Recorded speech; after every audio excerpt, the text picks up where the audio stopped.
கௌஷியும் தாராவும் பேசிக்கிட்டே நைட் நடக்க போகிற பார்ட்டிக்கு ட்ரெஸ் ஷாப்பிங் பண்ண வந்துட்டாங்க. கௌஷி ஒரு அழகான எல்லோ கலர்லையும் தாரா ஒரு கோல்டு கலர்லையும் ட்ரெஸ் சூஸ் பண்ணியிருக்காங்க. அவங்க 2 பேரும் ட்ரையல் பார்த்துட்டு ட்ரெஸ்ஸை வீட்டுக்கு டெலிவரி பண்ண சொல்லிட்டு அந்த பார்ட்டிக்கு முக்கியமான மாஸ்க் தேட கிளம்பிட்டாங்க. பிகாஸ் அது மாஸ்க் போட்டுட்டு கப்பலாக டான்ஸ் ஆடுற பார்ட்டி.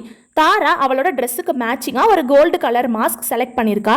அவள் கௌஷி கிட்ட சொல்கிறா, ஜெகன் என்னை ஈஸியாக கண்டுபிடிச்சிருவேன்னு சேலஞ்ச் பண்ணான். ஆனால் அவன் என்னை ஈஸியாக கண்டுபிடிக்க கூடாது, என்னை தேடி தேடி கண்டுபிடிக்கணும்னு சொல்கிறான். அப்புறம் நைட் ஆயிடுச்சு. 2 பேரும் பார்ட்டிக்கு ரெடி ஆகிட்டு இருக்காங்க. தாரா மாஸ்கை போட்டுட்டு கௌஷி கிட்ட, நீ தனியாவா பார்ட்டிக்கு வரப்போற, உனக்கு டேட் இல்லையா அப்படின்னு கேட்குறா. அதுக்கு கௌஷி டல் ஆகிட்டா. கௌதம் கூட பிரேக்கப் ஆனதுல இருந்து அவளுக்கு லவ் மேல இன்ட்ரெஸ்ட் போயிடுச்சு. அதனால அவ தனியா தான் பார்ட்டிக்கு வரா. 2 பேரும் பார்ட்டிக்கு கொஞ்சம் லேட்டா வராங்க. அப்போதான் யாரும் நம்மள கவனிக்க மாட்டாங்க அண்ட் ஜெகனும் ஈஸியா தாராவை கண்டுபிடிக்க மாட்டான்னு நினைக்கிறாங்க. பார்ட்டி செம்ம கிராண்டா இருக்கு. எல்லாரும் கப்பலா டான்ஸ் ஆடிட்டு இருக்காங்க. கௌஷி ட்ரிங்க்ஸ் எடுக்க போறா. அப்போ தாரா வாசல்ல ஒரு பையனை பாக்குறா. அந்த பையன் தாராவை பார்த்துட்டு அவளை நோக்கி நடந்து வரான்.